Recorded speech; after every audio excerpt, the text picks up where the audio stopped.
Am I the a-hole for hosting a fundraiser, bluntly saying that it was for a teenager whose parents left her homeless? Her parents are furious. My youngest daughter is a senior in high school. One of her best friends, Lily, just turned 18 as the school year was starting and her parents kicked her out of the house that same day. My daughter told me she was sleeping on different friends' couches and talking about dropping out to work a job. So my family took her in so she could finish school. I just can't imagine a parent kicking their kid out like that. So after we did that, my daughter and Lily decided to have a community barbecue/bake sale to fundraise for some money to cover food and housing expenses. It wasn't anything I ever asked for, but the girls wanted to do something to contribute for groceries and bills. The girls made flyers and little promos for social media, and they were pretty straightforward about what was going on. They said, community barbecue/fundraiser for Lily, and a note from Lily saying, as you may know, my parents kicked me out of the house and cut off any financial support on my 18th birthday, leaving me homeless with no money or car. The Smiths gave me a home, expecting nothing in return except I stay in school and graduate. I wanted to do something to give back and pay my own way. Anyway, I shared that on social media and so did the girls, and a lot of their friends at school. The barbecue was a huge success. Almost all of our neighbors came by, and so many kids from my daughter's school and a lot of our family and family friends. The girls ended up raising several $1,000s, which I ended up putting in an education fund for Lily, where I'm also putting stuff like the cash she gives me from her job for groceries, and stuff like that. I'm planning on surprising her with it closer to graduation. Anyway, Lily's parents are irate. They saw that I posted a flyer on a community Facebook page and most everyone in town saw it. I got a call from her dad screaming into the phone at me for slandering their family online, which I felt like was such BS. I told him to either buck up and act like a parent ought to or lose my number. He started yelling on the phone again, so I hung up and blocked his number. Then I got a bunch of calls from another number. It was Lily's mom, getting angry at me about how I don't know what she and her husband have been through, and it was trashy of me to be begging the whole town for money for myself and acting like it was their fault. I was like, well, it was your fault. And she got so angry and said that she and her husband had given her daughter everything, and that she was ungrateful, which I feel is BS because they ain't even giving her a roof over her head. Am I the a-hole for letting my daughter and her friend who was kicked out at 18 host a fundraiser that was very blunt? Said it was to raise money after her family kicked her out? Now for the top comments. Not the a-hole. Frankly, that's just a horrible thing for a parent to do. If they don't want to get slandered, maybe don't kick your child out the instant they become an adult. As many people have pointed out, it isn't actually slander against the parents if it's true. I used slander for lack of a better term. The idea that kids magically become adults the moment they turn 18 is such BS. These awful parents were only acting as parents because they were legally required to be. The moment their child was legally an adult, they felt like they were off the hook. I'm sure their daughter is better off without them, but what a difficult journey that is. Loving parents try to make their kids' life better, not worse. Not the a-hole. They're just annoyed they've been called out on their horrible behavior, and now everyone knows about their crappy parenting. They're ashamed and angry that they've been exposed, but they're putting the blame on you instead of reflecting on their own issues. You could end a thread right there, honestly. They kicked an 18-year-old out on day one of adulthood, unprepared in the slightest. Unless she's the worst person ever. That's absolutely messed up. Not the a-hole. Imagine kicking your high schooler out of the house and then getting upset at people trying to help her out. They're probably angry they can't get their hands into fundraiser money. Right? They sound like the type of parents who think their daughter owes them something since they gave her life even though she didn't ask to be born. Infuriating. Next story. Am I the a-hole for embarrassing our female coworker? Both my husband and I work for a dispensary as co-owners and managers. He is inventory manager and I'm kitchen manager, though up until last month I was at a different shop. I recently got the transfer approval. In our shop, we only employ 11 people, 3 women including me, and 8 men. One of the women is the owner's wife and she handles the finances while the other woman, Jen, handles the front end. Now, to be blunt here, Jen is a smoke show. Drop-dead gorgeous young lady, and to be blunt again, all the men here drool over her. Probably my husband included. I mean, even I drool over her, let's be honest. But she's also, I don't know how to put it. She runs through the men here. She has already dated or hooked up with 3 of them, and recently her eyes went to my husband. I'm used to this type of behavior because my husband is also a solid 10 on a bad day. But she also knows he is married, so there is definitely a disrespectful aspects of things there. However, she did not know that I was his wife until this morning. So my husband came to me yesterday and was like, "Listen, Jen has been trying to take breaks with me, and she often gets into my truck without asking whenever she sees me sitting outside, asking that I smoke her up and being flirty, as in touching his arms and legs type of thing." So I asked if he wanted me to handle it, and he said, "Please, but don't be rude about it." Because he had already told her several times he was married, and her only response is, "Oh, I already know that," and continues on her BS. Well, I knew this break was at 10, and I made a point to come out a few minutes later. I walked to the truck, and lo and behold, Jen is in the front seat. I hear my husband say, "That's my wife's seat," and she just giggles and says she is keeping it warm. Please note we are in our 30s and this girl is 23. So, I go up to the window and say, "Thanks for keeping my seat warm, but I'm here now." She just scowls at me and says, "We are kind of talking here." So I go, "Yes, I see that, and now I would like to speak to my husband," with a smile on my face. Her face drops and she gets out quickly. Now the problem is that 3 of the guys were sitting there too, and they immediately start laughing, which embarrassed her even more.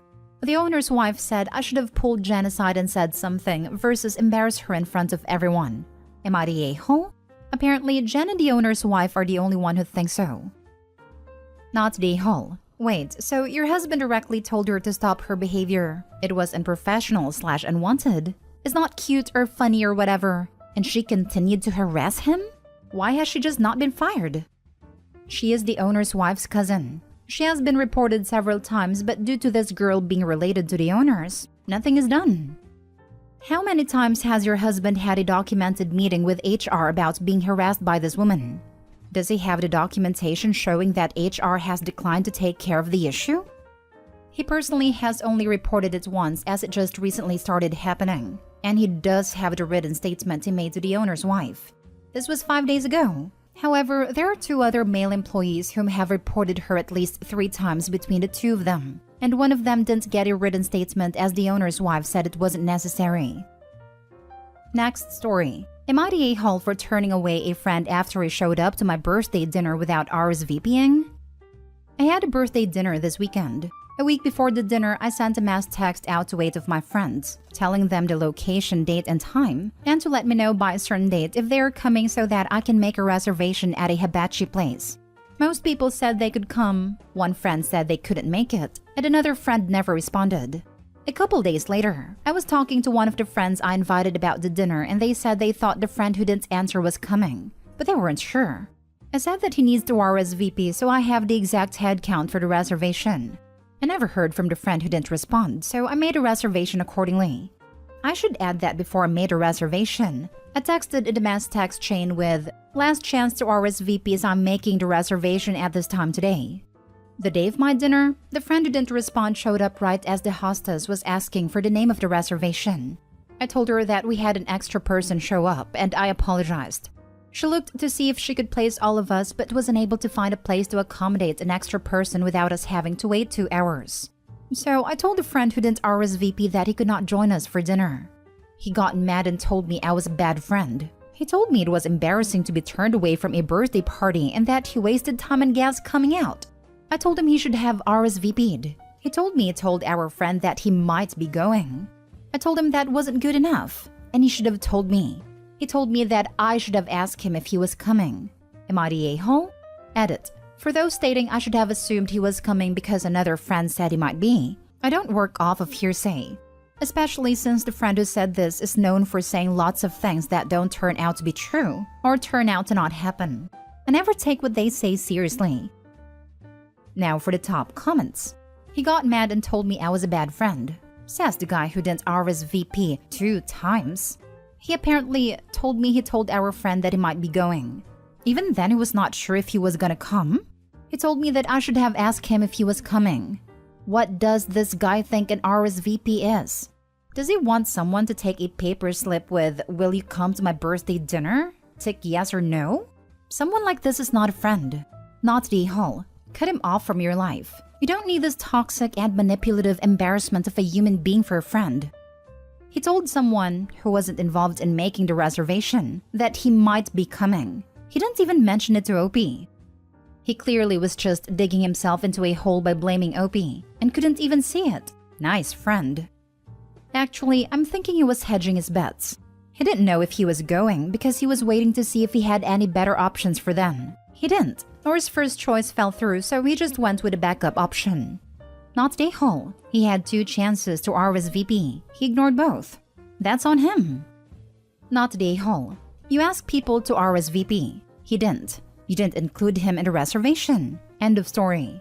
Telling another friend he might be coming is not an adequate RSVP. Or actually not an RSVP at all. I was like Opie's friend back in my 20s.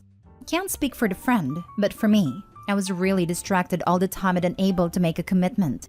Until my friends let me know that my behavior was not okay. I just went along my merry way, being obtuse and rude but without ill intent.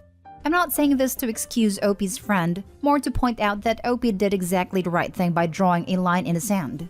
Best case scenario is that Opie's friend is just flighty, and not a true fundamental a-hole, and he just needed a kick in the pants to shape up. Hopefully this will do the trick. Last story. Am I the a-hole for not paying for my stepbrother and sister-in-law's expenses after kicking them out? I, 29 female, was hosting a party for my mom and stepdad's wedding anniversary. I flew out my 3 step-siblings and their partners to all spend a week in my city, and then on the weekend we would have the party. I and my husband live in a pretty small flat, so there wasn't enough rooms for everyone to stay. So we offered for my stepbrother Mark and his partner Fran to stay on our yacht for the week. No one in our family likes Fran, because she's a militant social justice warrior and can't keep her opinions to herself, and she's always no general etiquette. So the week went on with Fran making out-of-pocket comments about our city and lifestyle, which was expected but still annoying. One night, me and my husband were attending a party and I didn't really fancy inviting Fran and Mark, but we did. And surprisingly everything was fine, though we didn't see them for most of the evening. We invited a few people back to our yacht for an after-party and of course Mark and Fran were there. Fran was quite intoxicated and started again making inappropriate comments that were making people feel a bit awkward.